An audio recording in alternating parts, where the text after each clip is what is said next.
mulai aja ya sambil sambil kasih back sound ya. Jadi terkena di laguan gimana itu eta Rizky. Oke, Bismillahirrahmanirrahim. Assalamualaikum warahmatullahi wabarakatuh. Alhamdulillah wassalatu wassalamu ala Rasulillah wa ala alihi wa sahbihi wa mawalah abad. Puji syukur kawan-kawan sekalian, malam hari ini kita bisa bertemu kembali. Untuk yang kawan mungkin pekan lalu sudah datang dan sudah sering, maka alhamdulillah puji syukur ya bisa bertemu kembali di malam hari ini. Dan saya juga berterima kasih kepada ini teh ekskul karatenya. Sadayana di mana Umi Kulsumnya? Oh, abi yang perkenalan heula sarang A saha anu ngangge acuk eta sapertos ya kasual nya. Panggilanna Wush, jauhnya Muhammad Syahrul jauh abeng kapalih dia ieu na malikna soalnya iya dia kengosna. Oke, berarti abi nyari manggil abeng aman ya? Aman. Saya acukna abi resep asli. Kelas berapa abeng? Kelas 11 teh berarti kelas 2. Poho aing sekolah teh. Berarti sami atuhnya sadayana sekelas atau benten? Kalah ieu masih gana mong segawe nya ieu. Tiga satpam jangkung. Oke, saha namina A? Rijal, panggilan? Terpercaya, abeng urang masih percaya nya Alexander mah teu kaburu tah, Alexander kaburu. Oke, Rijal atur nuhun ya. Kelas 11 oke nya. Oke, nu pangerna Andika panggilan. Panggilanna berarti yang paling jauh pasti abengnya masih abeng. Oke. Hatur nuhun nya terus dongkap diajak ku Pak Guru nya. Diajaknya kumaha bilih ngobong. Bade naon bade ngopi? Oh, langsung kajiannya. Oh, berarti setelah diajak mau ikut kajian ternyata tidak menolak. Alhamdulillah. Hatur nuhun nya. Mudah-mudahan Kak Angge materina terus teman-teman juga merasa ada manfaat, nanti kita bisa diskusi di sesi yang berikutnya. Ya, hatur nuhun. Kemudian kita mau coba review. Jadi teman-teman ya teh nu baru mah berarti dari kawan-kawan ekskul karate begitunya. Kita ada di Kopdar Kang. Kopdar teh ngopi nepi sadar. Nah, bagian dari program Katro, kajian trotoar, anu emang kajian teh biasanya di pinggir-pinggir jalan, di trotoar-trotoar di beberapa wilayah di Indonesia. Kebetulan di Bandung Selatan kita ngadain kopdarnya di kafe gitu. Jadi teman-teman anu resep nongkrong, resep ngarokok, ulahnya kamanya tacannya ya mentong gitu ya. Nu resep nongkrong gaya-gaya juga kieu, boleh join bareng kita untuk ngobrolin Islam lebih dalam tentunya. Setiap Jumat malam Kangnya kayak pilih ternyata atas nyiringan di dia ternyata sepiningan tadi santai gitunya kajiannya terus ada manfaat kayak mingguan payun yang ngajak misalnya semangatnya. Mudah-mudahan masih kayak abi biasa among oge nya ke sekolah gitunya, jadi ada Katro Goes to School nah, misalnya gitunya. Tapi ya sebagai berarti Kang Abeng, Kang Ijal sareng Kang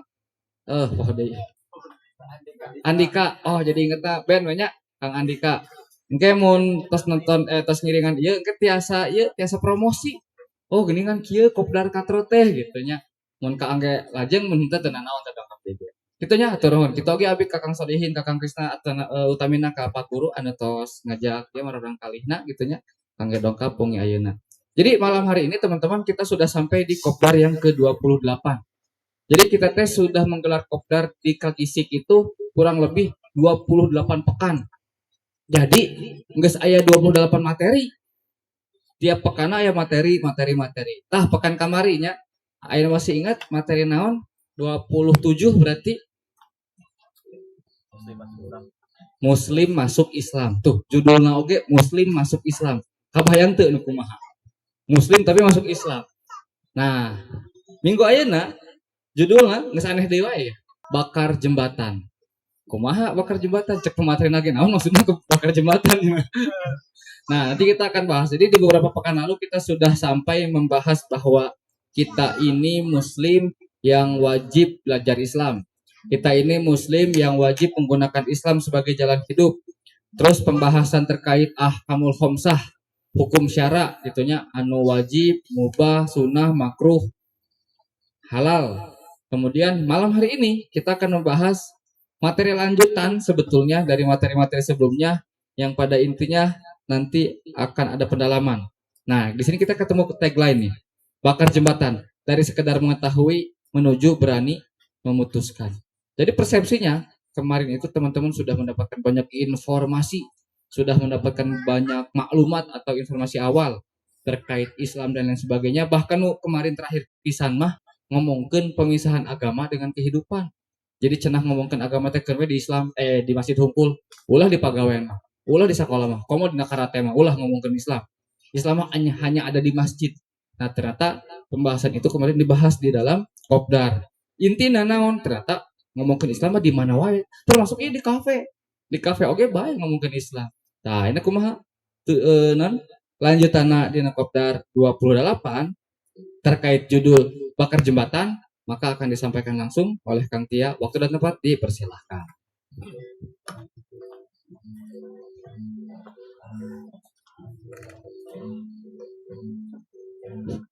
Bismillahirrahmanirrahim. Assalamualaikum warahmatullahi wabarakatuh.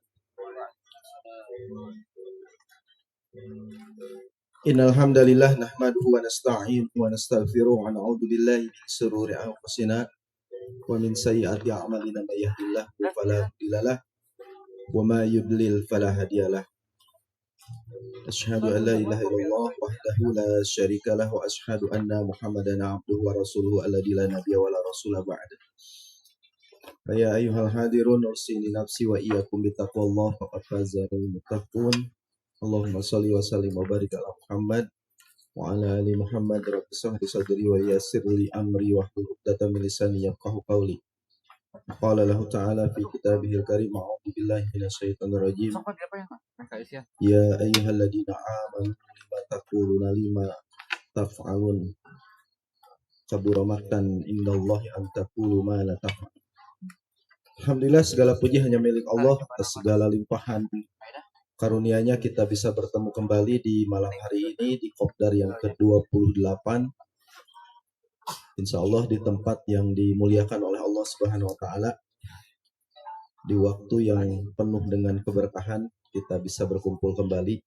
Salawat salam semoga tetap tercurah kepada Nabi kita Nabi Muhammad sallallahu alaihi wasallam. Tidak lupa kepada keluarganya, sahabatnya, para tabi'in, tabi'ut tabi'in, dan kaum muslimin, saudara-saudara kita semua. Semoga kita menjadi bagian dari salah satu umatnya yang senantiasa setia terhadap Islam, setia terhadap sunnah-sunnahnya. Sehingga kita layak kelak menghadap Allah Subhanahu wa taala mendapatkan syafaatul uzma dari beliau. Amin ya rabbal alamin. Baik teman-teman sekalian, di kesempatan malam hari ini judulnya sangat aneh, yaitu membakar jembatan. Yang kita tahu tentang jembatan itu apa? Yaitu sesuatu yang menghubungkan dari tempat yang satu ke tempat yang lain, kan begitu. Ya. Yang mampu menyambungkan jalan dari tempat yang satu ke tempat yang lain. Nah, ini maksudnya apa? Jembatan harus dibakar. Artinya kita tidak bisa melewati jalan itu dan tidak bisa sampai ke tempat yang dihubungkan oleh jembatan. Tetapi maksudnya bukan itu, ya. Yang dimaksud di sini nanti jembatan yang menghubungkan kita kepada dosa, maksudnya. Saya pahami itu begitu, ya, dari judul yang kita akan bahas di malam hari ini. Jadi maksud dari jembatan di materi ini adalah jembatan yang menghantarkan kita kepada kemaksiatan. Ya. Nah, maka dari sekedar tahu, mengetahui, menuju berani memutuskan. Ya. Jadi pemahaman kita, ilmu kita, kemudian pengetahuan kita tentang Islam, tentang agama ini harus menjadi keputusan dalam diri kita. Berani melakukan, berani beramal. Baik itu meninggalkan apa yang Allah larang atau melaksanakan apapun yang Allah perintahkan. Jadi ilmu itu memang harus diamalkan. Pengetahuan di dalam agama itu harus diamalkan. Pemahaman kita tentang Islam itu butuh amal. Kita lanjut. Kita sudah terlalu banyak tahu. Kita udah pinter. Ya. Kita udah paham Islam itu bagaimana. Tahu mana yang halal dan haram, mana yang harus ditinggalkan, mana yang harus dilakukan. Mana yang harus dilakukan secukupnya saja. Atau misalnya sesuatu yang harus diperbanyak misalnya. Antara kewajiban, sunnah, mubah, makruh, dan haram. Kita udah banyak tahu itu. Walaupun mungkin hal-hal yang yang baru mungkin kita tidak tahu juga gitu. Tetapi pada umumnya kita berislam itu tahu hal-hal pada umumnya. Ya. Hal-hal yang umum. Misal daging babi halal atau haram? Haram. Homer haram. Berzina haram. Ya. Itu hal-hal yang umum. Tahu pasti. Walaupun banyak hukum-hukum Islam yang saat ini kita juga belum tahu. Misal contoh saya tanya teman-teman, bagaimana hukum COD? Beli barang di Shopee COD. Bagaimana hukumnya? Itu ada dalam Islam rinci. Ya. Contoh kan, suatu yang baru, mungkin kita perlu gali itu. Ya. Tetapi semua itu ada di dalam Islam. Tahu kewajiban sebagai muslim, minimal kewajiban dasar kita udah tahu. Ya. Sholat, kita tahu bahwa sholat itu wajib, bahkan harga mati. Ya. Tahu semua. Kewajiban menuntut ilmu. Bagaimana hukum menuntut ilmu itu? Wajib. Ya. Thalabul ilmu faridatun ala kulli muslim. Menuntut ilmu itu kewajiban bagi setiap muslim. Bahkan menuntut ilmu adalah jalan termudah menuju surganya Allah Subhanahu wa taala. Tahu itu. Kita wajib mencari ilmu, kemudian wajib bermajelis, wajib memiliki jamaah di dalam Islam itu. Sehingga apa? Langkah kita mudah menuju surganya Allah Subhanahu wa taala. Man salaka tariqan yaltamisu fihi ilman, sahalallahu lahu tariqan ilal jannah. Barang siapa melangkahkan kaki menuju majelis ilmu, maka Allah akan mudahkan jalannya menuju surga. Wajib tahu itu. Itu kewajiban kita. Sebagai muslim, menuntut ilmu itu wajib. Ketika ditinggalkan, berdosa kita sebagai muslim. Kita tahu itu. Kita tahu menghormati orang tua itu adalah keharusan, kewajiban.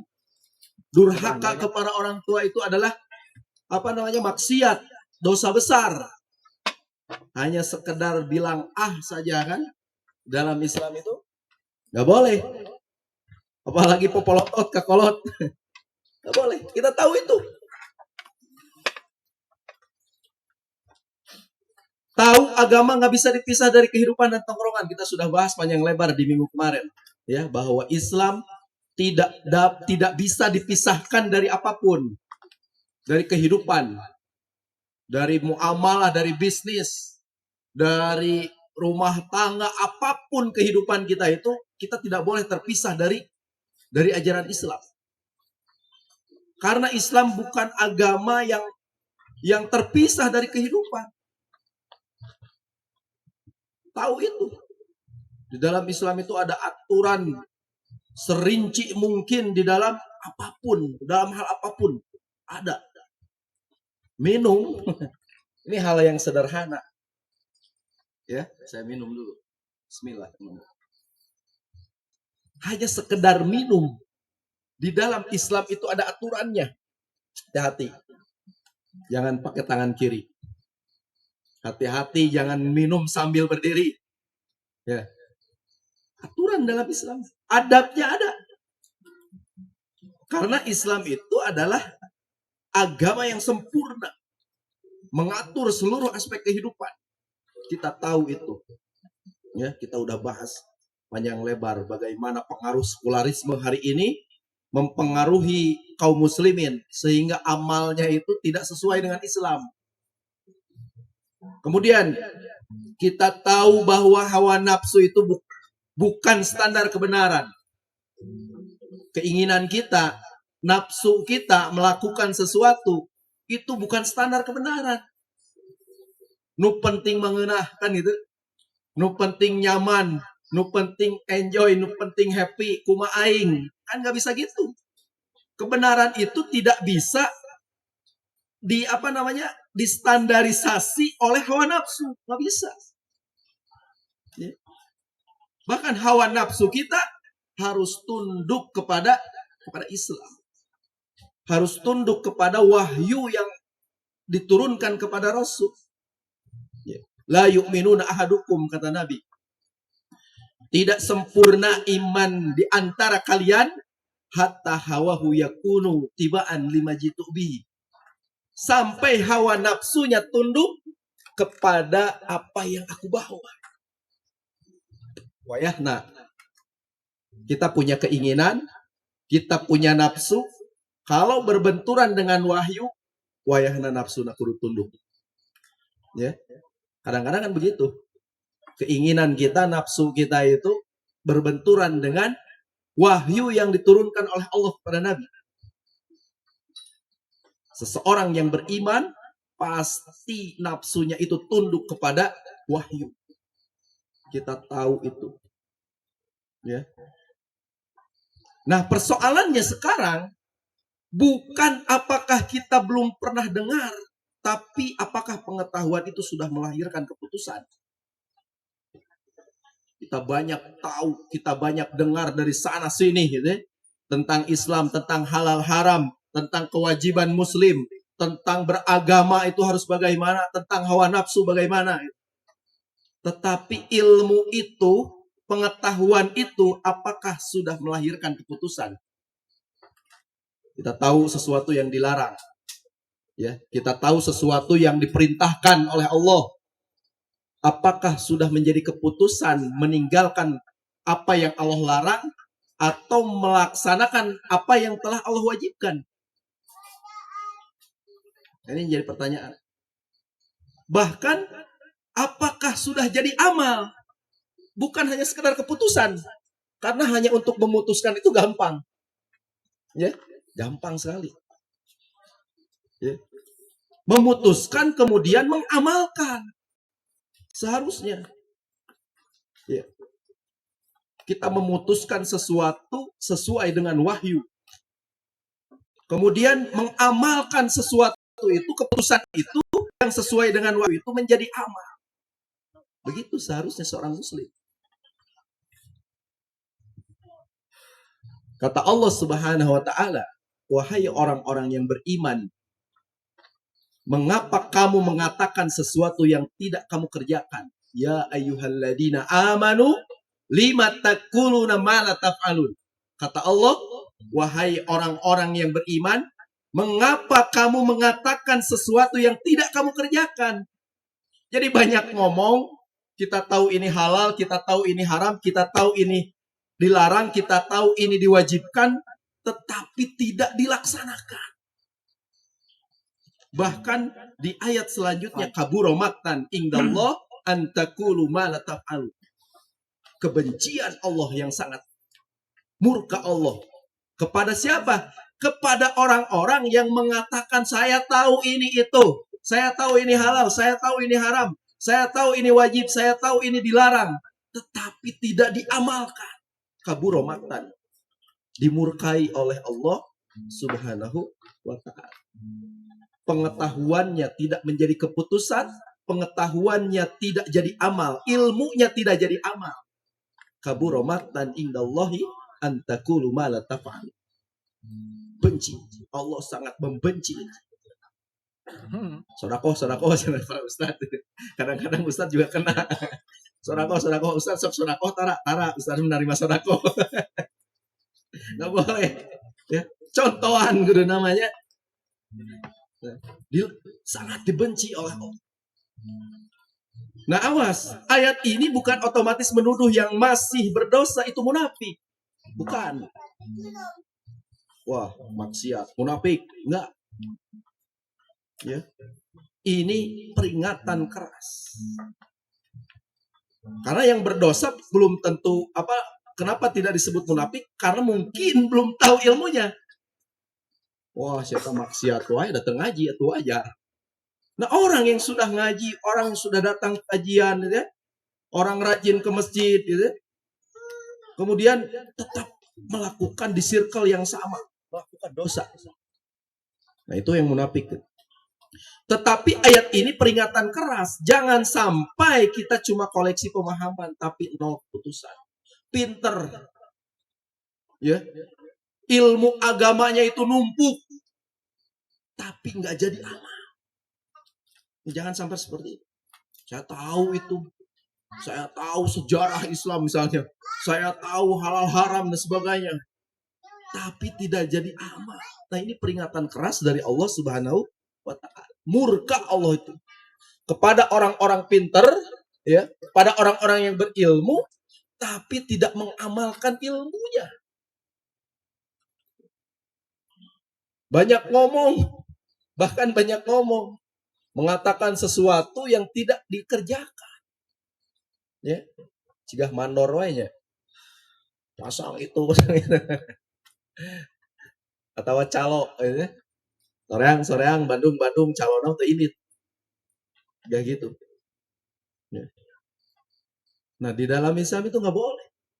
Kita punya ilmu sedikit pun harus diamalkan.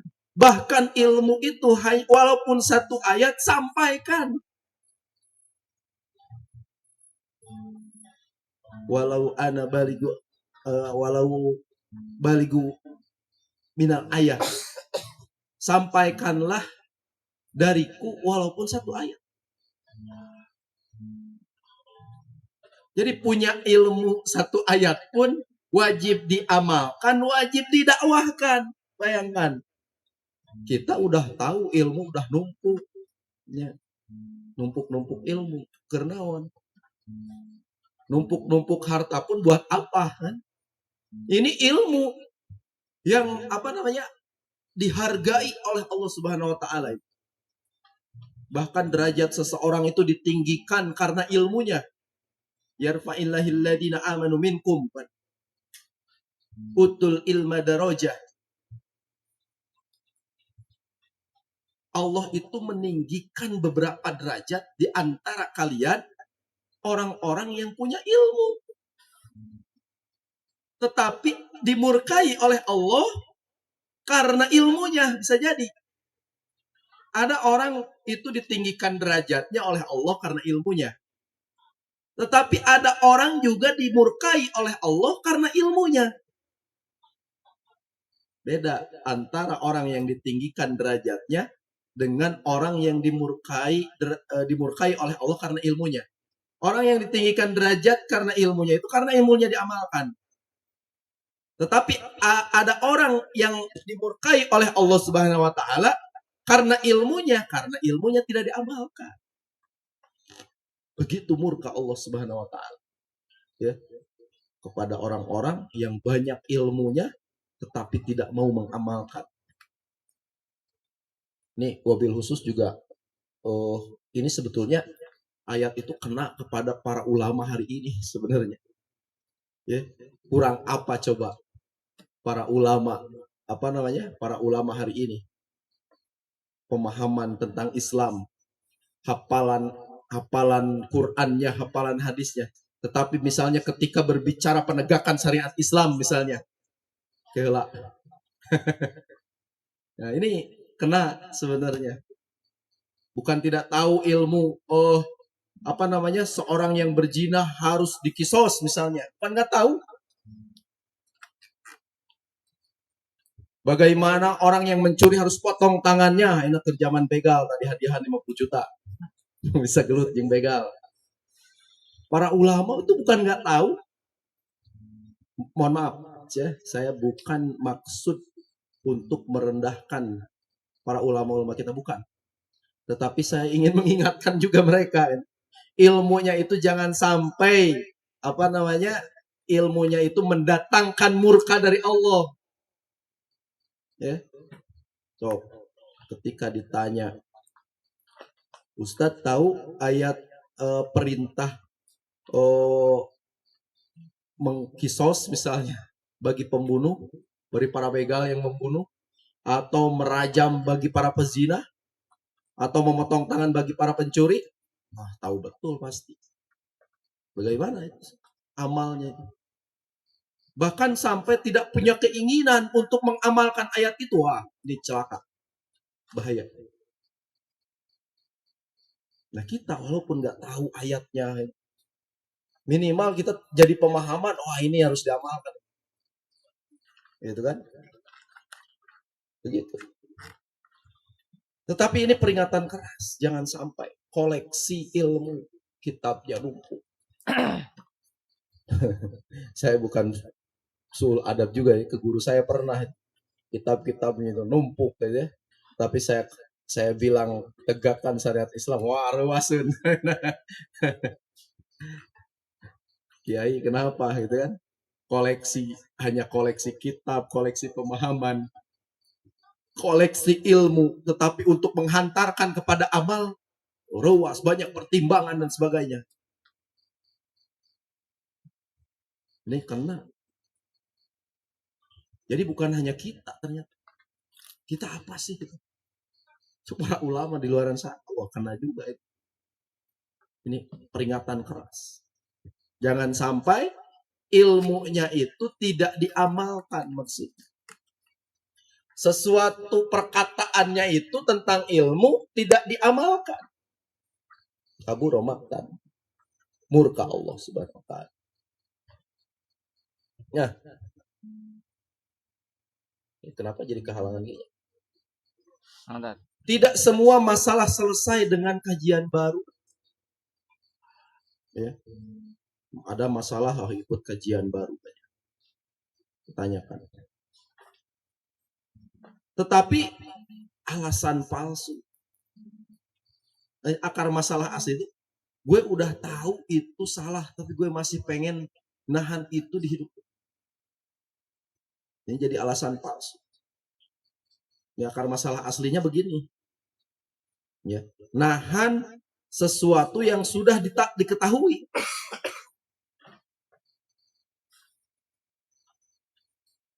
Akar masalah yang aslinya. Yang alasan-alasan palsunya itu nggak tahu hukumnya. Butuh pencerahan lagi.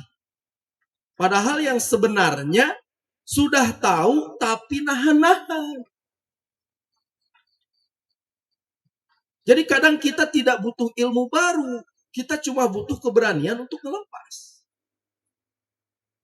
Ilmu itu sudah ada. Ya. Sudah ada. Berapa kali kita pertemuan sampai 28 kopdar ini kan. Wah, numpuk sekali. Tetapi yang jadi masalah hari ini, keberanian buat ngelepas. Masalah takwa itu adalah soal keberanian. Seseorang yang bertakwa itu berani. Memiliki keberanian. Meninggalkan apapun yang Allah larang. Melaksanakan apapun yang Allah perintahkan. Berani. Takwa itu. Takwa itu soal keinginan. Ya, soal kemauan dan keberanian. Kita mau nggak menjadi orang bertakwa? Melaksanakan apa yang telah Allah perintahkan. Atau meninggalkan apa yang telah Allah larang. Yang jadi masalah, berani nggak? Kita sudah punya keinginan, tapi nggak punya keberanian. Ini saya singgung sedikit ya. Ciri orang bertakwa. Ya, ada 4 menurut Khalifah atau Imam Ali bin Abi Thalib. Ini harus tahu. Ya, punya keberanian. Karena apa? Karena ketakutan. Jadi berani melakukan sesuatu, berani membuat keputusan, ngelepas kebiasaan-kebiasaan buruk karena takut. Takutnya kepada siapa? Kepada Allah Subhanahu wa taala. Maka ciri yang pertama kata Imam Ali bin Abi Thalib, takwa itu al-khaufu minal jalil. Kata Imam Ali bin Abi Thalib. Seseorang yang bertakwa itu punya sifat takut kepada Allah yang Maha Agung. Berani melepas sesuatu, ya, berani meninggalkan sesuatu, berani meninggalkan maksiat karena takut kepada Allah. Takwa itu.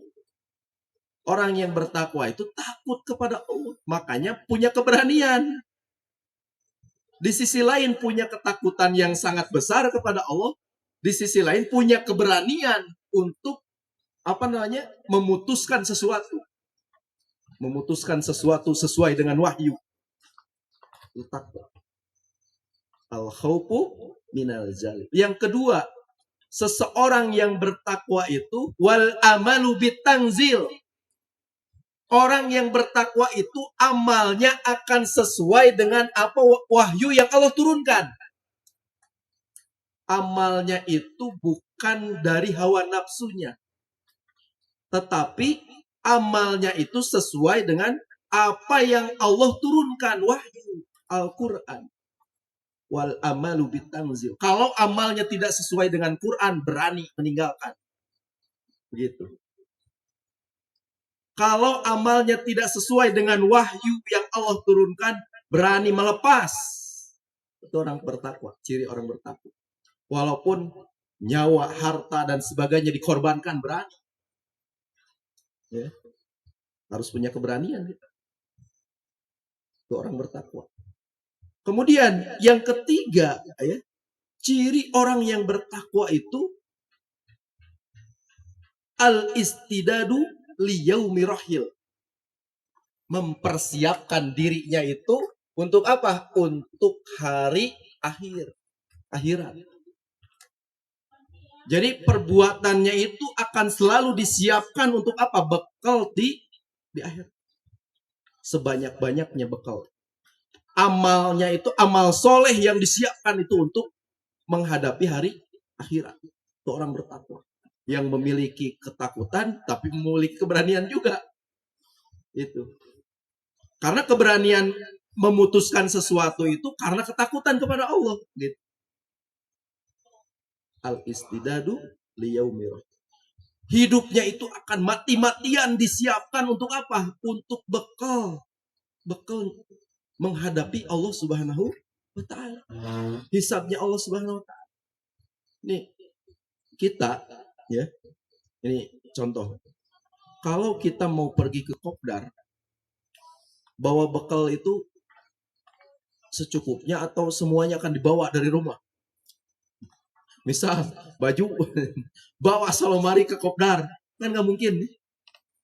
Karena tahu kita akan balik lagi, kita akan pulang. Balik ke rumah maksudnya. Atau misalnya kita ngecamp lah. Ngecamp 2 hari, 3 hari. Perbekalan itu akan disiapkan 2 hari, 3 hari. Kan begitu. Gak mungkin baju kita di lemari dibawa semua. Kasur angkut. Camp. Karena tahu kita akan balik lagi. Gak mungkin kan selamanya mau ada di hutan misalnya camp.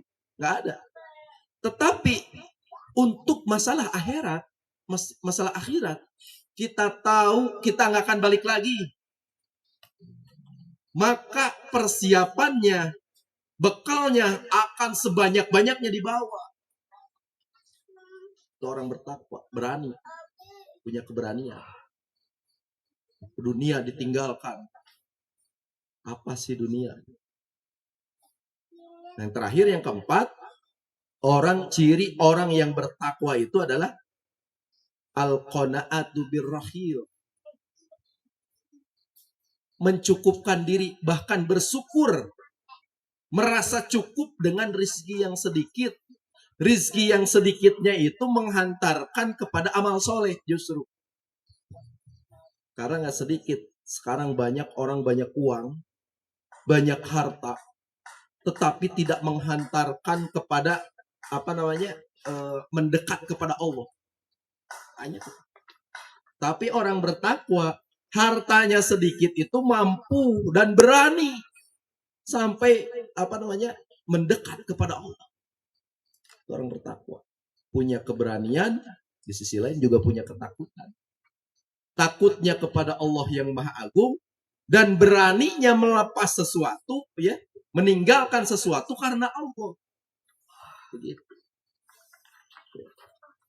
Jadi kita hari ini butuh keberanian buat ngelepas.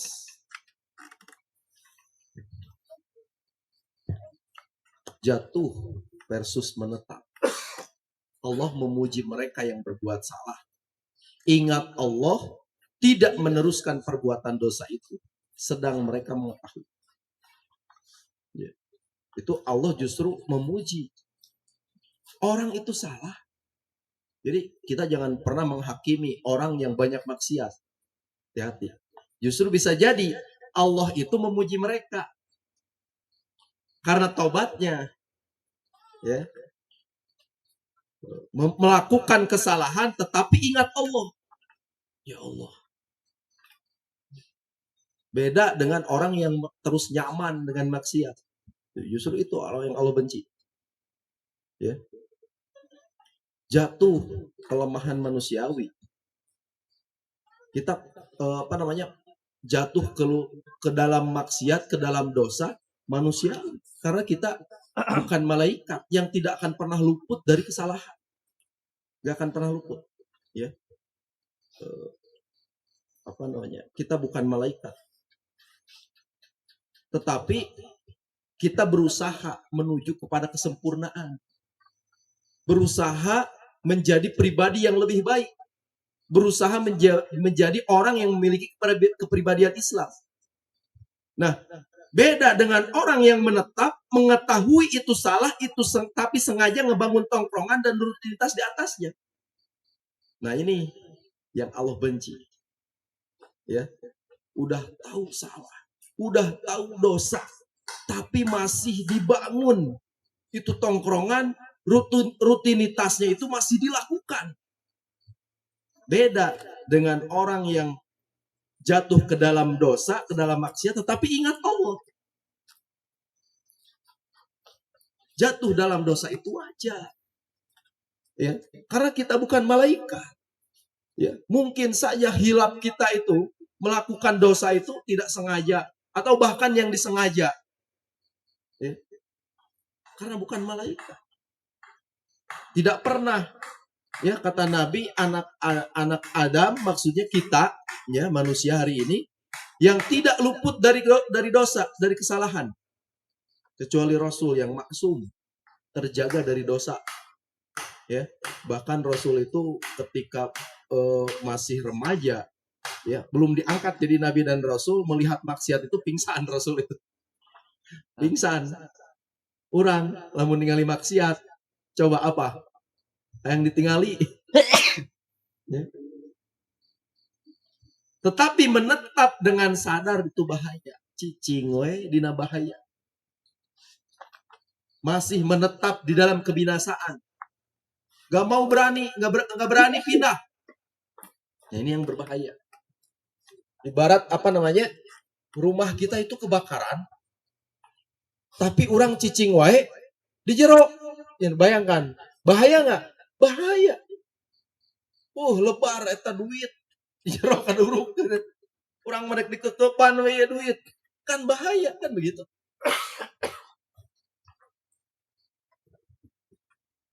Ya, lanjut teman-teman. Kita pahami bahwa Islam itu bukan agama prasmanan. Kita tahu kan prasmanan? Kalau kita lagi ngantri makanan di prasmanan, kan aya nasi, ada sate misalnya, ada rendang, ada sayur dan sebagainya, apa tumis-tumis dan sebagainya gitu. Pasti kita ambil sesuai selera kita, kan gitu. Yang nggak selera kita nggak ambil.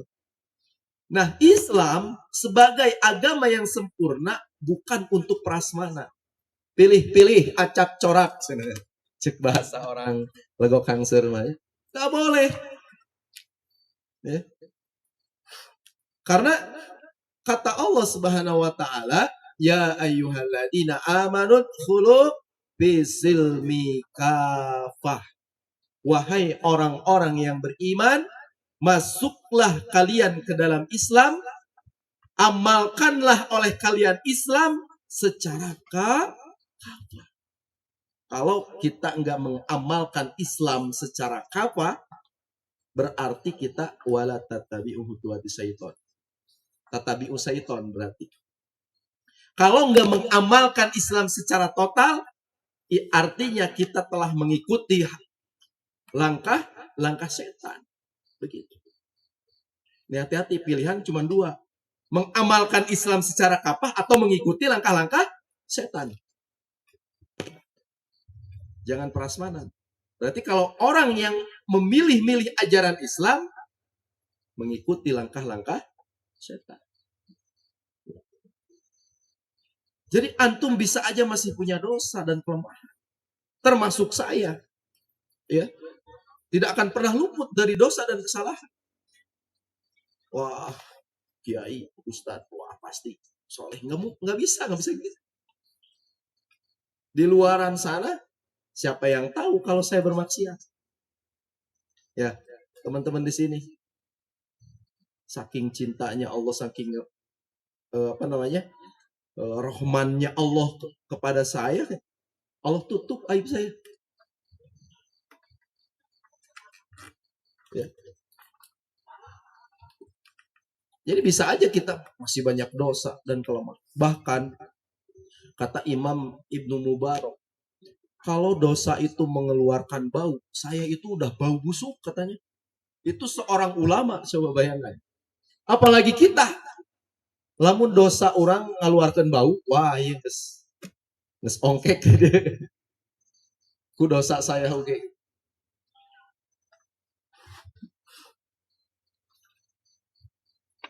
Tetapi secara prinsip, antum gak bisa jadikan hawa nafsu sebagai bos. Ini harus jadi prinsip dasar ya. Kita itu nggak akan luput dari dosa. Tapi secara prinsip, jangan jadikan hawa nafsu kita itu jadi bos. Nuturkan hawa nafsu, nuturkan keinginan. Kalau ngikuti keinginan malam ini, enaknya ngapain coba? Di imahnya, lajo ningali HP, udut, kopi, membuka pemajikan, ngekepan pemajikan, tiris-tiris gitu. Gitu. Walaupun hanya secara ini mah halal kan istri kita kan. Tetapi misalnya ini ada undangan kopdar, kita lebih mengutamakan hadir ke kopdar daripada hawa nafsu kita. Saya ingin pulang tadi itu dari masjid tuh, istri saya nganterin makanan ke masjid ya. Dikira saya nggak akan pergi. Saya pergi. Nah ini harus jadi prinsip. Jangan sampai hawa nafsu itu menjadi bos. Bahkan hawa nafsu itu mengalahkan hukum Allah. Aturan Allah dilanggar karena hawa nafsunya. Jadi agama gak bisa diambil cuma pas lagi butuh. Gak bisa. Orang main ke susah. Harus mendekat kepada Allah. Akhirnya ke ripuh, teboga duit. Mendekat kepada Allah. Rajin ke masjid. Misal. Nggak loba duit, tinggalkan deh. Atau,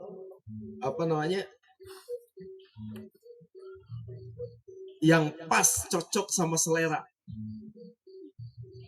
Gak bisa. Ini selera saya di dalam agama begini. Ini selera yang nggak selera saya tinggalkan. Gak bisa begitu. Karena sebetulnya pada hakikatnya agama itu, Islam itu diturunkan sesuai fitrah kita sebagai manusia. Udah cocok. Apapun aturan Islam itu udah cocok sama kita.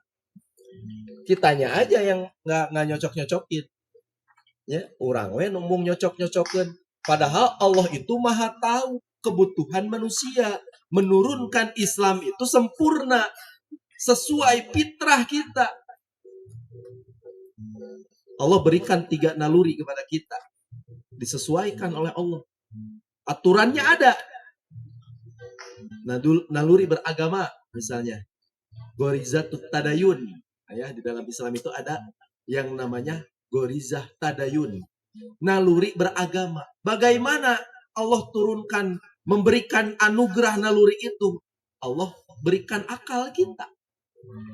Bagaimana cara beragama yang benar? Bagaimana cara beriman yang benar? Bagaimana melaksanakan agama yang benar? Begitu kan? Semua manusia itu punya naluri itu, termasuk orang-orang ateis, orang-orang yang tidak berislam, itu punya. Allah berikan anugerah kita gorizah nau misalnya, mencintai lawan jenis, ya. Misal, Allah turunkan aturannya menikah. Dek 2, dek 3, dek 4, kan silahkan, itu pilihan. Gorizah bako. Naluri mempertahankan diri. Allah turunkan aturannya bagaimana harus marah, bagaimana harus membenci.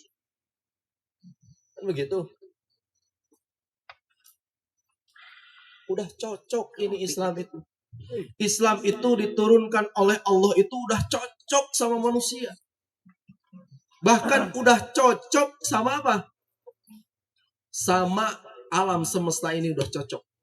Bahkan Allah jadikan Islam itu turun menjadi rahmat bagi seluruh alam. Siapa yang hari ini kan?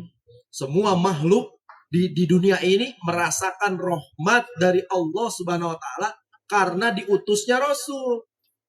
Karena diturunkannya Quran, karena diturunkannya Islam ke muka bumi ini, semua manusia, semua makhluk merasakan rahmat dari Allah. Wa ma arsalnaka illa rahmatan lil alamin. Tidak aku utus engkau Muhammad membawa Islam, ya, kecuali apa? Illa rahmatan lil alamin, kecuali untuk rahmat bagi seluruh alam. Dan kita merasakan semua itu. Merasakan kasih sayang dari Allah Subhanahu wa taala.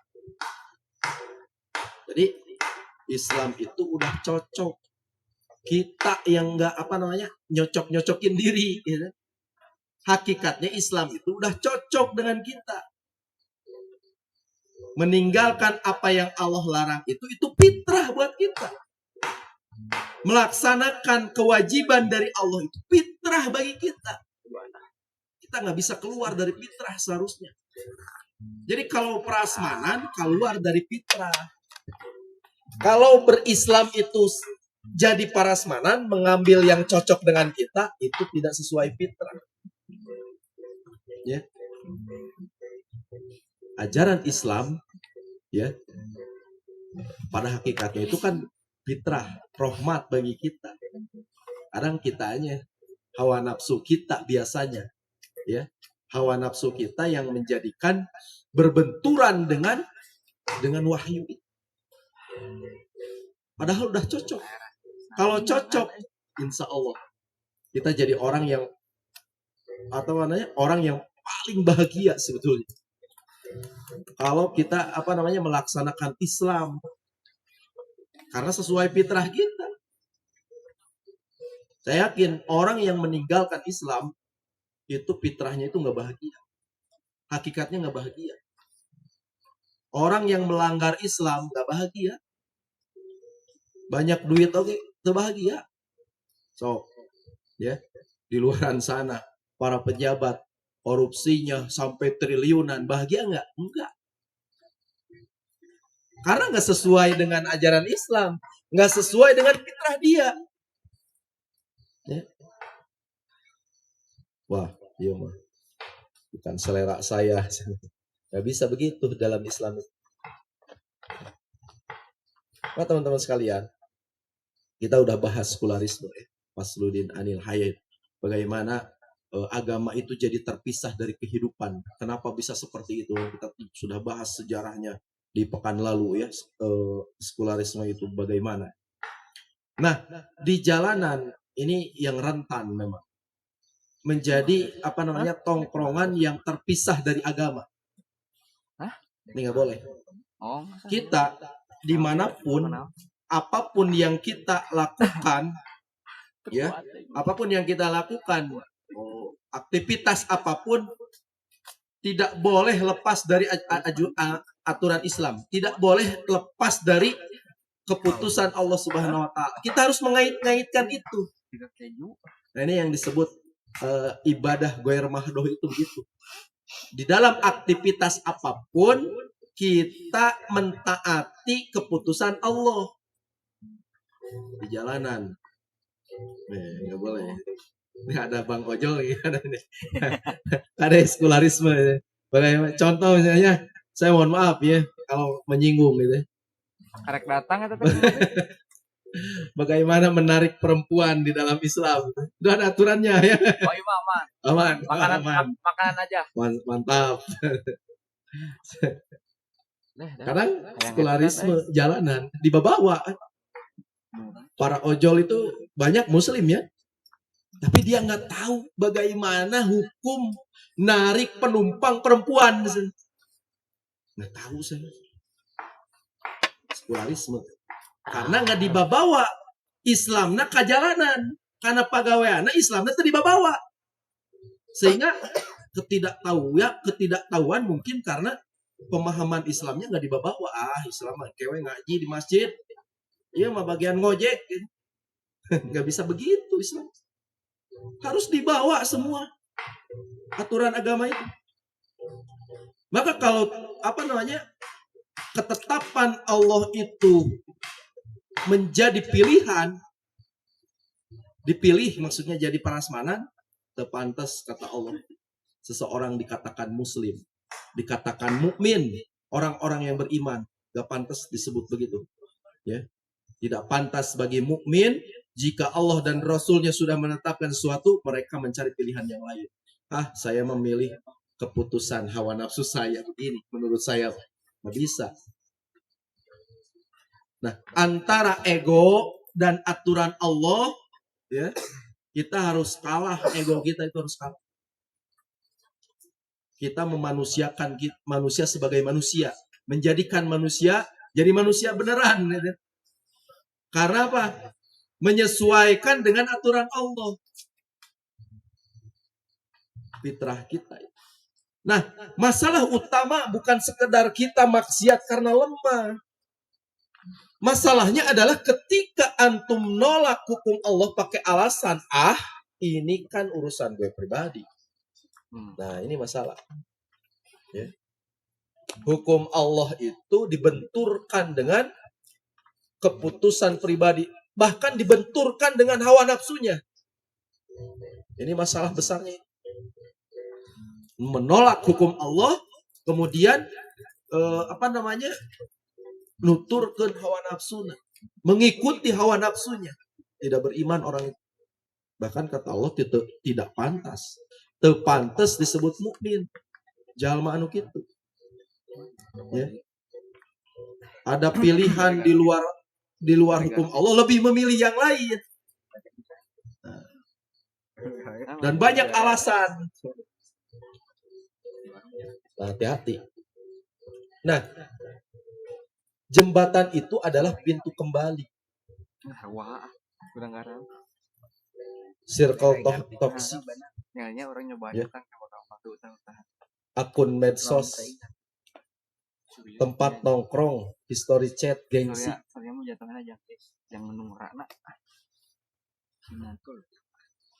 Tongkrongan yang banyak racunnya. Misalnya akun medsos yang banyak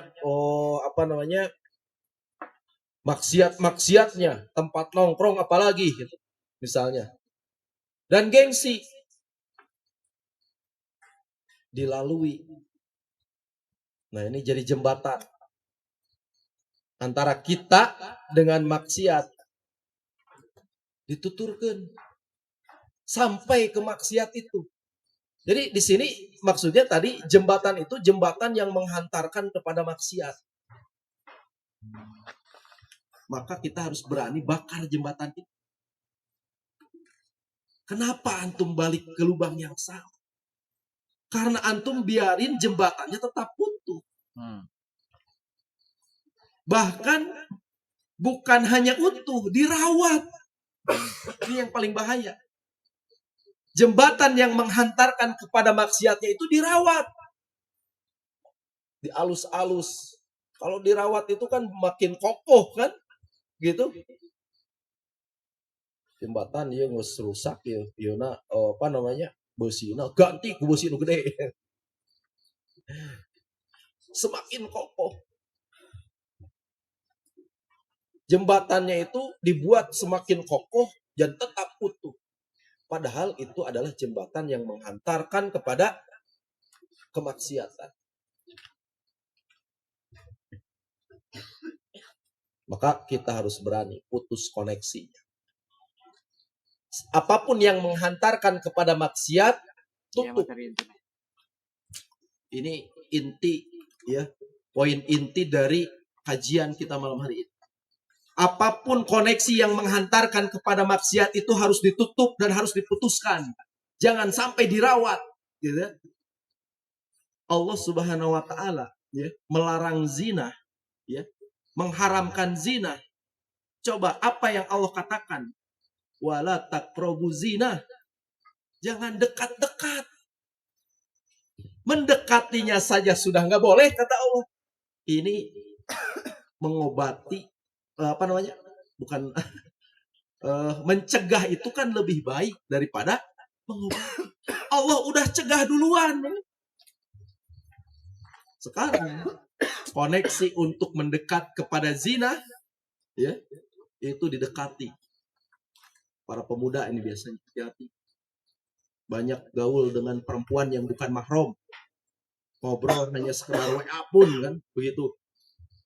Ini kan jembatan yang akan menghantarkan. Allah nggak cuma ngelarang dosa akhir, tapi nyuruh kita nebang jalan menuju ke sana. Jadi putuskan dulu. Putuskan koneksinya. Ya, putuskan aksesnya.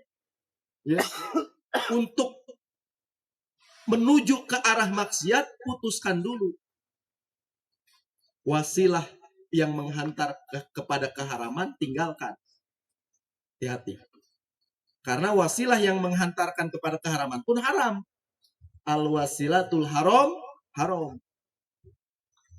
Wasilah yang menghantarkan kepada keharaman, wasilahnya pun haram. Maka seharusnya sikap seorang muslim, ketika ada wasilah yang akan menghantarkan kepada maksiat, kepada keharaman, wasilah itu harus ditinggalkan. Tadi ya contoh, wasilahnya misalnya circle toxic, akun medsos, tempat nongkrong, history chat, gengsi. Ini wasilah yang akan menghantarkan kepada maksiat. Ini harus ditinggalkan. Ya.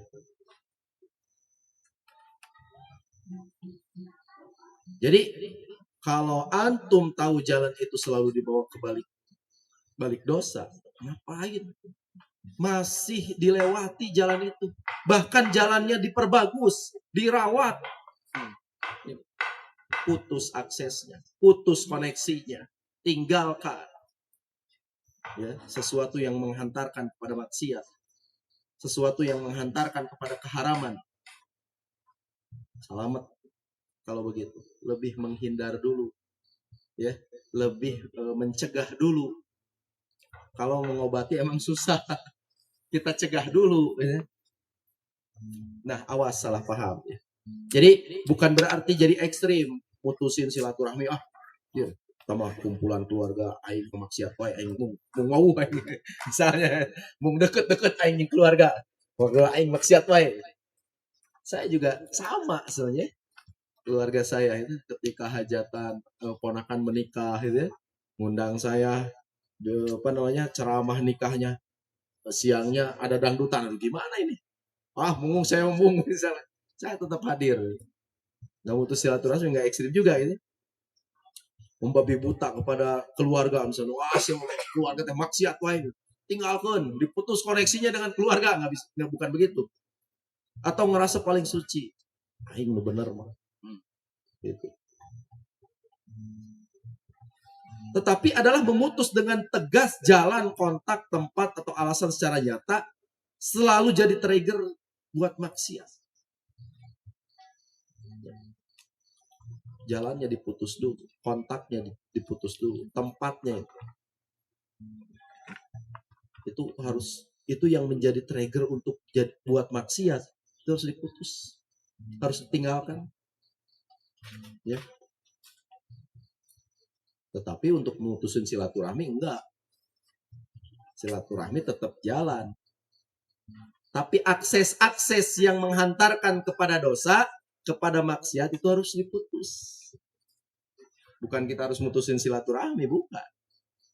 Tapi akses-akses yang menghantarkan kepada maksiat itu harus diputus. Bakar jembatannya itu. Nah, berubah bukan berarti jadi malaikat dalam semalam, bukan. Karena kita juga bukan malaikat, ya. Bisa jadi kita hari ini beramal soleh, pulang dari sini itu melakukan dosa, bisa jadi, ya.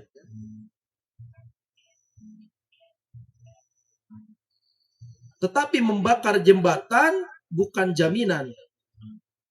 Ya, bakar jembatan itu bukan jaminan antum gak pernah jatuh lagi. Bukan. Bisa jadi kita kembali ke jembatan itu, kan? Bisa jadi. Walaupun jembatannya sudah rusak, akses yang menghantarkan kepada maksiatnya itu sudah hilang, sudah nggak ada misalnya. Tetapi bisa jadi kita balik lagi, membuat tongkrongan baru yang membuat akses baru untuk menuju maksiat. Tapi ini jaminan bahwa antum berhenti jadiin jatuh sebagai alasan untuk stay di tempat yang kotor. Ingat, ya. Berapapun dosa kita jangan pernah putus asa. Ya. Wah, kayaknya mal mungkin orang mah dihampura ku Allah loba dosa mata geus kabok aya nama gas maksiatnya gitu. Jangan sampai seperti itu. Kata Allah, ya, la taqnatu mir rahmatillah. Bahkan orang-orang yang telah melampaui batas, ya, qul ya ibadi, kata Allah, masih disebut hamba oleh Allah, orang-orang yang melakukan dosa besar, melampaui batas, ya. Kita kan bukan Firaun, ya, bukan. Yang mengaku Tuhan itu sampai mengaku Tuhan, bukan. Kita bukan perampok, bukan. Kita bukan begal, bukan. Kita bukan pembunuh, bukan pezina. Sekalipun itu, Allah katakan, ya ibadiyalladzina asrafu ala anfusihim. Wahai hambaku, katakanlah wahai hambaku yang telah melampaui batas, la taqnatu mir rahmatillah, kata Allah. Jangan pernah antum putus asa dari kasih sayang Allah. Innallaha yaghfiru dzunuba jami'a. Sesungguhnya Allah itu mengampuni dosa apapun, sebesar apapun dosa Allah ampuni. Ya. Karena Allah itu Maha Pengampun. Jangan sampai putus asa. Tobat. Ya. Pintu tobat akan merubah keburukan menjadi kebaikan. Kita jangan takut dengan dosa yang besar karena Allah Maha Pengampun, ya. Tetapi jangan diulang lagi, gitu ya. Kita tahu sudah meninggalkan dosa besar, jangan diulang lagi. Jangan kembali kepada jembatan itu. Maka bakar jembatan. Maksudnya akses-akses yang menghantarkan kepada kemaksiatan itu harus berani diputuskan. Harus berani meninggalkan. Nah, hidayah itu dijemput, bukan ditunggu. Karena sesungguhnya setiap manusia itu udah Allah beri hidayah. Saya sampaikan. Hidayah itu ada berapa ya? Ada hidayah holqiyah, ada hidayah irsad wal bayan. khalqiyah. Allah memberikan akal kepada kita, kemudian menciptakan manusia, alam semesta, dan kehidupan, itu hidayah. Kita punya akal, kemudian ada ciptaan Allah, manusia, kehidupan, dan alam semesta. Itu adalah hidayah. Itu yang menghantarkan kepada hidayah Allah. Itu disebut hidayah khalqiyah, hidayah penciptaan. Yang kedua, hidayah irsyad wal bayan, diutusnya Rasul dan diturunkannya Quran, itu hidayah. Semua orang dapat hidayah sebetulnya. Tetapi yang jadi masalahnya, hidayah itu ditunggu atau dijemput, padahal sudah ada. Hidayah itu dijemput, diambil. Maka kata Allah, dan orang-orang yang berjihad ya untuk mencari keridhaan kami akan tunjukkan kepada mereka jalan-jalan kami. Kita bersungguh-sungguh menjalankan Islam, kita bersungguh-sungguh beramal dengan Islam, insya Allah pasti ya, pasti Allah akan tunjukkan kepada jalannya, pada jalan kebenaran. Jangan bilang gue nunggu hidayah, nunggu dulu hidayah baru berubah. Tunggu-tunggu, gak akan datang-datang, ditunggu-tunggu. Tetapi dijemput, kan begitu. Langkahin dulu kaki, potong dulu jalan, baru minta Allah bimbing. Ya, langkah kita itu yang tertatih itu, langkah kita yang tertatih. Jadi potong jalannya, jalan kemaksiatan itu tinggalkan dulu. Pasti Allah bimbing. Ya, Allah bimbing. Bahkan di hadis qudsi itu disebutkan, ya, ketika Allah itu membimbing kita ke jalan Islam, lisan Allah itu akan menjadi lisannya. Maksudnya perkataannya itu akan dibimbing oleh Allah. Pendengarannya itu, pendengaran Allah itu jadi pendengaran kita. Maksudnya apa? Pendengaran kita itu akan dibimbing oleh Allah. Mata kita itu, mata Allah itu jadi mata kita. Maka maksudnya mata kita akan dibimbing oleh Allah.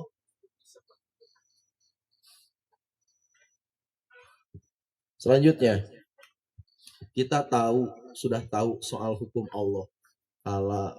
Wajib, sunnah, mubah, makruh, haram. Tahu. Yang mana yang wajib, yang mana yang sunnah, yang mana yang mubah, yang mana yang makruh, yang mana yang haram. Udah tahu. Kita tahu agama nggak bisa dipisah dari kehidupan. Sekularisme nggak boleh. Di dalam Islam itu punya ajaran sekularisme. Pisahkan Islam dengan kehidupan. Nggak boleh, nggak bisa. Ya. Kita sudah tahu pintu taubat selalu terbuka. Allah selalu nunggu. Makanya disebut ya ibadiyalladina, wahai hamba-hambaku. Allah tetap sebut hamba. Semaksiat-maksiatnya orang, ya, semaksiat-maksiatnya kaum muslim, Allah sebut hambaku, masih sebut hambaku. Pintu taubat selalu terbuka. Malam ini kita nggak butuh ilmu baru. Terus kepala linter. Antum semua udah pinter. Ya. Bagaimana harus berislam itu udah pinter. Tetapi kita butuh keputusan. Untuk apa? Meninggalkan apa yang Allah larang. Itu keputusan. Itu harus diputuskan hari ini. Tanya sama diri antum sendiri malam ini. Satu, dosa apa yang sebenarnya udah antum tahu harus ditinggalin? Wah, ya teh maksiat euy. Ya teh kudu nama ditinggalkeun. Tapi orang resep keneh. Ini pertanyaannya yang sebenarnya kita tahu tetapi belum ditinggalin. Kedua, apa yang bikin antum terus balik ke sana? Circle kah? Kesepian atau gengsi? Ini pertanyaan pada kita. Diulang-ulang ya. Apa yang bikin kita balik kepada ke arah sana? Ada pintu menuju dosa itu yang harus antum tutup rapat-rapat. Apa pintu? Panjang Pintunya dia. itu yang belum ditutup. Keputusan apa yang berani antum ambil malam ini? Apa yang berani?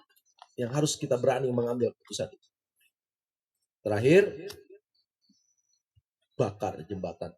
Maksudnya akses menuju kemaksiatan itu harus ditinggalkan. Harus diputus, harus dibakar. Ya. Dibakar itu artinya apa? Menghancurkan itu tidak untuk dibuat lagi. Tidak untuk dibangun lagi. Karena untuk dihancurkan. Ya. Dihancur. Artinya kita tidak akan balik lagi ke sana. Karena sesuatu yang dibakar seharusnya tidak menjadi utuh lagi kan gitu. Ya. Uang misalnya, wah duruk ini duit. Itu butuh duit orang. Kemudian hayang deui kan nggak bisa. Nah, maksudnya begitu. Memutus, membakar jembatan, akses-akses yang menuju maksiat itu sudah harus tidak dibangun lagi. Tidak harus jadi utuh lagi. Gitu. Jadi selama antum masih sibuk masih jalan buat balik ke dosa, itu tetap terbuka, berarti antum belum benar-benar pengen pergi. Jangan pulang bawa satu pengetahuan baru. Pulanglah bawa satu keputusan. Bakar jembatan. Wallahu a'lam bishawab. Demikian bisa disampaikan. Mudah-mudahan bermanfaat. Kita kembalikan kepada MC. Mudah-mudahan bisa diskusi. Ya. Assalamualaikum warahmatullahi wabarakatuh. Waalaikumsalam warahmatullahi wabarakatuh. Takbir. Terang semangat ah sekali. Takbir. Kang Opi benar udah lagi tarik Kang Opi. Bisa kira dari ripuh mah tariknya. Oke, ternyata menarik ya keputusan simpulan dari tema kita malam hari ini. Ya ngomong-ngomong mic diantepkeun bieu kok tiis kieu. Sumpah tiis bisanya. Tiris ya baru tiris ya. Nah, karena tiris meh haneut tentunya orang diskusinya barangkali aya ya maya barangkali 10 menit deui-nya. Tapi saya juga ini menampar sih buat saya sebetulnya. Karena ternyata yang selama ini kita kira kita bermaksiat langsung ke tempat maksiatnya, ternyata ada jembatan, ada media. Trigger teh naonnya? Kang Yuda, trigger teh naonnya? Pemantik, pendorong, mediator, anu menghantarkan kita ke maksiat. Tapi bener oke sih, kadang-kadang eta menurut orang tengahnya. Tadi termasuk kayak media sosial, tongkrongan dan lain sebagainya. Paling gampang sih kayaknya sekalang. Kutiis pagah kayaknya ya letah. Sekarang ini kayaknya sosial media nggak sih? Sosial media cek saya salah satu nanya yang paling banyak di antara yang tadi disampaikan oleh Kang Tia. Sakedeung we heula. Naon eta rada ego lagi heul saeutik. Naon eta terus sampai akhirnya melakukanlah maksiat. Saya jadi teringat satu kisah, ini kisah nyata dan ini agak memilukan di kalangan remaja, bahkan masih dikatakan anak-anak ya, karena dia adalah kelompok siswa SD kalau nggak salah. Ini ngomongin jembatan nih, ngomongin media, ngomongin trigger. Jadi mereka itu kalau nggak salah 3 atau 5 orang terkumpul dalam satu grup WhatsApp. Terus di dalam grup WhatsApp itu teh sebetulnya tujuan utamanya jang iya ngomongin mabar, push rank, naikin red dan lain sebagainya gitu. Mobile Legend lah kurang lebih gitu. Nah, lambat laun ternyata ayah salah satu member grupna tukang ngirimkan link bokep. Ngirimkan wae tah budak eta teh rutin gitunya. Meureun sakali 2 kali masih oke. 3 kali dan seterusnya. Sampai akhirnya masih 5an eta keneh. Inisiatif karena ka-trigger kan. Ka-trigger kadorong terangsang lah inisiatif. Kumaha ieu carana neangan ieu meh bisa kasalurkeun. Cari-cari info lah. Make aplikasi bahkan anu di offline. Menang info ternyata mun hayang bisa sewa angkana mahal. Ratusan ribu bahkan jutaan. Teu mampu dong budak SD. Kira-kira mun loba ditu ge juga kumaha da lain sirapatarnya. Sirapatar mah di TK oke geus loba. Komo budakna si Ata mah geus umroh ya 2 tahun ge. Ternyata singkat cerita, kumpul lah di rumah eta teh. Patungan, ngareceh, menang 150.000. Kira-kira menang tuh. menangnya Kang Opiknya ternyata menang. Alhasil terjadilah gitunya kulimaan eta menang sakitu si naonnya menurang mah anu memuaskan teh ibu-ibu usia 50 tahun. 50 lebih bahkan. Singkat cerita setelah itu kabehanana eta budak eta 55 anak menang penyakit kelamin. Kapanggihna di dinya ku dokterna langsung benang. Jadi pada intinya mah bernanah lah gitunya geuleuh nama. Nah, balik lagi ke poin tadi. Iya, jembatana gitu. Bisa jadi sebetulnya mun tadi aya salah hiji budak nu tadi nu sok ngiriman, mun teu ngirim eta mah moal bisa jadi. Tapi karena ku ngiriman wae, nu ngalarang, anu nyarek. Lila-lilaan kan ka trigger. Bayangkan, saking ku sabrani gitu, sampai wani juga gitu, tapi penting. Nah, balaka balik deui nya. Ini penting sih. Tadi pertanyaan yang disampaikan oleh Kang Tia, beberapa pertanyaan itu penting untuk direnungkan. Teman-teman tinggal menjawab sendiri, kemudian silahkan berikan keputusan. Naonnya, media naonnya, trigger naonnya, nu biasa kurang dipakai, ini jadi jalan maksiat orang. Cepet dimulai penting ayana kurang dipikiran, ajak diputus atau mau. Terakhir, saya juga punya cerita dulu waktu saya awal-awal belajar Islam itu, saya punya akun sosial media cukup besar, bahkan followers nah oke lumayan lah. Kalau nama tobrut sebenarnya karena di lingkungan kampus maklum apalagi di lingkungan Fakultas Ilmu Seni dan Sastra lingkungan seni lah gitunya wah warna reuteum pokoknya saya tuh bingung gitunya iku maha dan tadi cek Kang Tia teh dirawat piraku gitunya bisi nambah-nambah orang jadi hayang terus saya ngobrol lah sama Musri pilihannya cuma dua kata dia kalau kamu kuat silahkan teruskan muntah kuat hapus akun saya tuh bukan pilihan karena kamu Facebook mah wah ribuan di jeron lagi foto zaman pokoknya mah zaman kalang kabut aya mungkin saya mungkin wae sih saya dihapus hiji-hiji tapi kayaknya terlalu makan waktu dan balik deui saya khawatir jadi trigger yang saya yang balik deui akhirnya Twitter pada saat itu Facebook Instagram jeung hiji dia namanya saya lupa itu ku saya di jeung WhatsApp jeung nomor WhatsApp ku saya diganti kabeh akhirnya alhamdulillah tidak saya merasa sih gara-gara itu akhirnya saya tidak kembali untuk melakukan hal itu tapi bayangkan mun sebaliknya saya masih merawat itu lain gimana lain sombong ya ngata kuat yang beja-beja gitunya kadang-kadang ayo oke nu ngajapri ka saya nge-DM ayo wae teh yang saukur nyamurin komunikasi teh tadi cekang Tia gitunya ayo wae tapi untungnya alhamdulillah karena saya memutus jembatan itu membakar itu akhirnya teu akses tapi mungkin teu ayeuna mun saya dibalikin deh mungkin bisa tah jadi balik deh gitu. Makanya silahkan teman-teman saya percaya teman-teman juga punya media-media yang menurut teman-teman ya segala kudu mulai kurang di pikiran yang diputus jembatana atau mungkin kurang dirawat gitu silahkan oke silahkan barangkali ada yang mau bertanya berdiskusi atau sekedar memberikan pertanyaan nanya langsung Kang dia masuk diketik heula dijaprikeun deh kan gitu maksudnya kayak sebelum saya membacakan pertanyaan yang masuk, ini juga dina film, juga dina kuis-kuis naon gitu nya, anu di SMS. Barangkali ada yang langsung mau bertanya? Oke, Kang Solihin ya. Naros Kang Solihin. Oh, sharing. So. Saya mempelajari heula. Assalamualaikum warahmatullahi wabarakatuh. Ya mah hanya sekedar sharing ya. Tadi pembahasan mengenai ilmu bermanfaat. Ilmu bermanfaat itu ya diamalkan oleh diri sendiri dan diamalkan kepada orang lain. Maka itu bakal menjadi ilmu bermanfaat.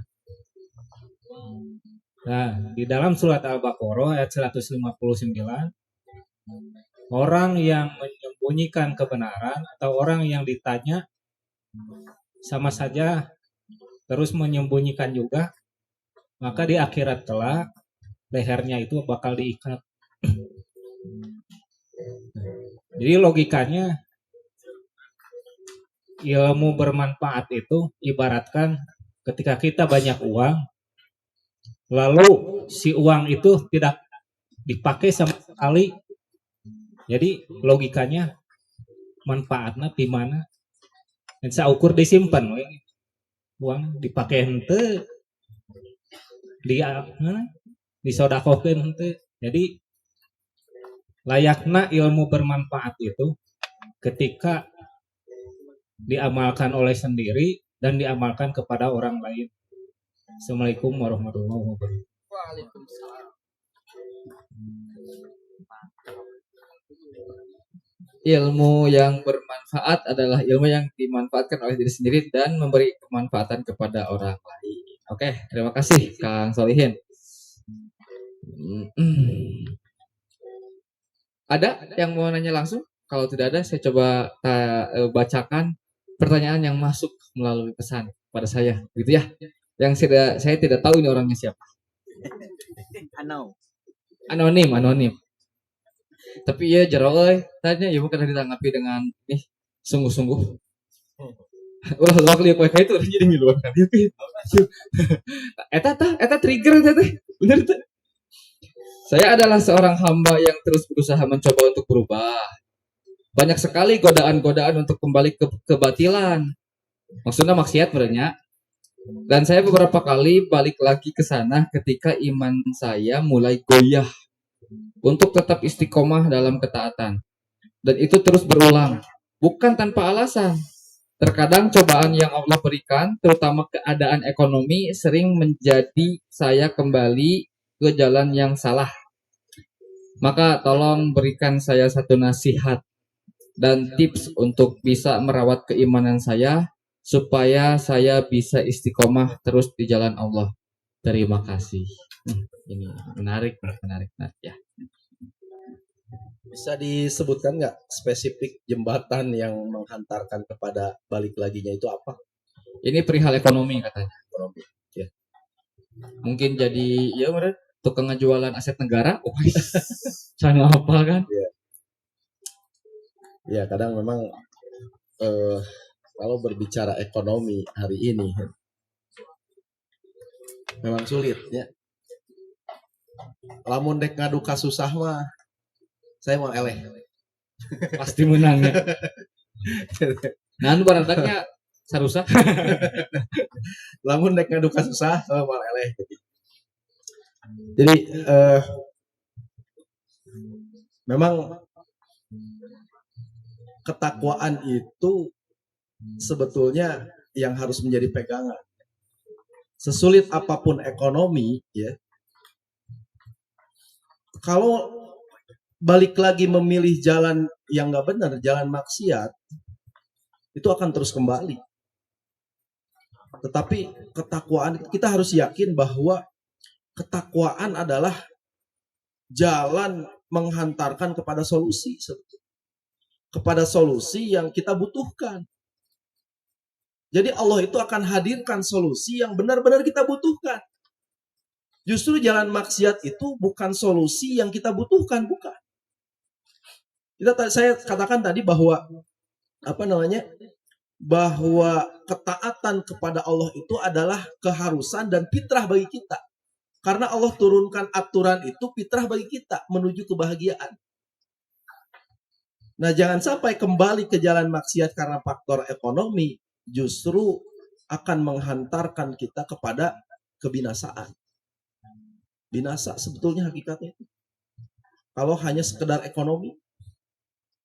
Bahkan semakin sempit orang itu. Kalau apalagi udah tahu urang teh geus nyaho lamun balik deui ka dieu teh maksiat. Tapi terpaksa misalnya kebutuhan dan sebagainya itu maksiat, kebinasaan, menuju kebinasaan. Padahal Allah udah siapkan nih solusi yang kita butuhkan sebetulnya. Ya. Kalau masalah ekonomi kembali ke maksiat ini nggak ada rukhsah sebetulnya. Rukhsahnya itu keringanannya itu ketika memang mengancam nyawa. Lamun teu nyokot ieu, teu nyokot duit ieu misalnya. Kalau berbicara ekonomi kan urusan jeung duit. Urang bakal paeh. Allah ringankan. Ya, beri pilihan keringanan. Tetapi kalau teu kadinya ge urang moal bakal paeh gitu. Kan begitu. Harusnya ditinggalkan. Allah siapkan solusi terbaik sesuai dengan kebutuhan kita sebetulnya. Wa may yattaqillah yaj'alahu makhrajan. Siapa yang bertakwa kepadaku, aku berikan solusi. Aku berikan solusi sesuai dengan kebutuhannya. Wa yarzuqhu min haitsu la yahtasib. Dan aku siapkan rezeki dari arah yang tidak disangka-sangka. Begitu kalau masalahnya masalah ekonomi. Nah, untuk membangun itu memang tadi ya, jembatan itu harus betul-betul dibakar. Banyak solusi dari Allah yang halal masih banyak. Tinggalkan lingkungan itu, kemudian berbaur dengan orang-orang soleh. Minimal nya Ustadz oke teu mere duit mah mere nasehat bermanfaat sebetulnya. Wah, aing teu kudu mayar hutang Ustadz kalau ceramah bisa begitu. Aing teu butuh dahar Ustadz kalau ceramah, aing teu butuh ceramah, aing butuh dahar. Nah, kadang kita itu begitu ya. Padahal bisa jadi nasihat-nasihat itu ya ketika dijalankan itu akan menghantarkan kepada kita kepada solusi yang Allah berikan. Bisa jadi begitu.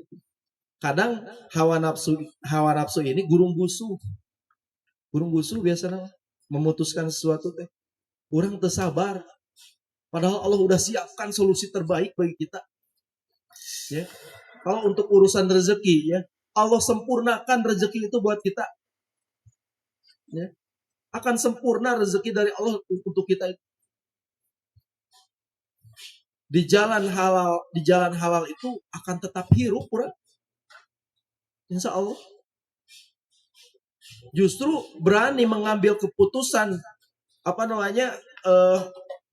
demi Allah ya, demi Allah dan Rasulnya, demi Islam, Allah ganti. Intang surullah yang surkum. Barang siapa menolong agama Allah, taat kepada agama Allah, Allah yang menolong kita. Kita tidak menggantungkan diri kepada manusia. Untuk urusan ekonomi, manusia mah hanya wasilah. Wasilah minta tolong ke dia. Hakikatnya itu kan dari Allah. Maka lingkungan itu harus ditinggalkan. Karena memang keimanan seseorang itu bisa ditentukan dengan siapa dia bergaul. Ya. Oh, ulin lagi jeung si anu. Itu ukuran keimanannya.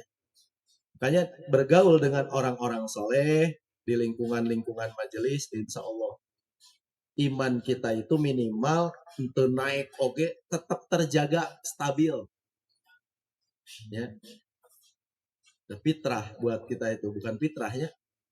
Untuk ukuran manusia hari ini memang iman itu naik turun. Tapi banyaknya turunnya gitu ya.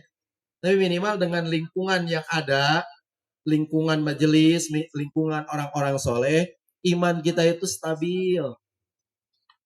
Ya, walaupun naik nah hese, yang minimal stabil, untuk turun, nyungsep. Ya. Syukur-syukur bisa naik, gitu ya, iman kita. Tapi insya Allah dengan lingkungan majelis, lingkungan orang-orang soleh, insya Allah iman itu akan naik. Ya. Nah, untuk urusan ekonomi jangan khawatir, saya pikir. Tidak usah kembali kepada maksiat. Allah jamin. Ya. Cuman yang jadi masalah hari ini, kita sabar nggak? Kita sabar atau gurung busu untuk melakukan sesuatu, mengambil keputusan itu. Biasanya gurung busu. Lamun teu nyokot eta ge da moal paeh ayeuna meureun gitu kan? Kenapa nggak berani meninggalkan? Da moal paeh. Hanya butuh kesabaran saja. Allah alam. Saya yang kajaman itu ketirisan mah. Tutup aja. Mangga. Allah alam sahab, demikian yang bisa disampaikan. Mudah-mudahan bermanfaat. Saya mohon maaf atas segala kekurangannya. Bila itu berkalinya. Wassalamualaikum warahmatullahi wabarakatuh. Waalaikumsalam warahmatullahi wabarakatuh. Tah kitunya kumargi Kang Tian atas tekiat yang kajamban.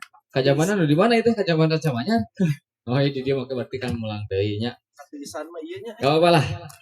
Kita sambil ya 1,5 M. Ya 15.000.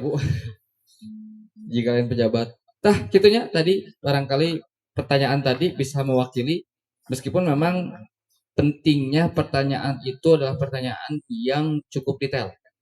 Karena tadi mungkin kaidah Kang Tiama kalau saya melihatnya itu kayak antara pilihan apa harta yang halal atau harta yang haram. Begitu ya. Tapi nanti kalau ternyata kondisinya masih ngomongin harta yang halal, kemudian memang kita ini perlu kejar karena untuk nanti penghidupan, nanti mungkin ada jawaban yang lain sebetulnya. Tapi mudah-mudahan itu menjawab ya pada sang penanya yang saya nggak tahu siapa yang nanya itu. Sekali lagi terakhir nih, gancang pisan Kang Tia, kumaha teh? Voting di download di mana? Ada lagi kira-kira terakhir lah ya. Terakhir. Oh ya udah kalau nggak cukup berarti ya. Mudah-mudahan bisa mewakili lah pertanyaan-pertanyaan tadi. Inti nama pokoknya mun aya kira-kira mediator lah. Naon we bentukna gitunya bisa manusia, bisa benda. Kita kira-kira pimaksiateun skip heula we. Gitunya. Sakitu nu tiasa ku abi di naon sih dijembatani. Oh ya, saya menjembatani Kang Tia sebagai pemateri. Hapunten bilih seueur kalepatan bilih ternyata kajian ini bermanfaat, kemudian kawan-kawan suka untuk ikutan dan datang tiap malam Jumat, malam Sabtu berarti, malam Sabtu silahkan ajak lagi teman-teman yang lain untuk hadir, sehingga dengan ajakan itu teman-teman dapat pahala. Amin. Kita tutup dengan istighfar, astagfirullahaladzim, dan doa kifaratul majelis. Subhanaka Allahumma wa bihamdik asyhadu alla ilaha illa anta astaghfiruka wa atubu ilaik. Wassalamualaikum warahmatullahi wabarakatuh. Hatur nuhun kawan-kawan semuanya yang masih mau santai, masih mau ngopi silahkan, yang mau pulang kita doakan hati-hati di jalan semoga sampai pada tujuan.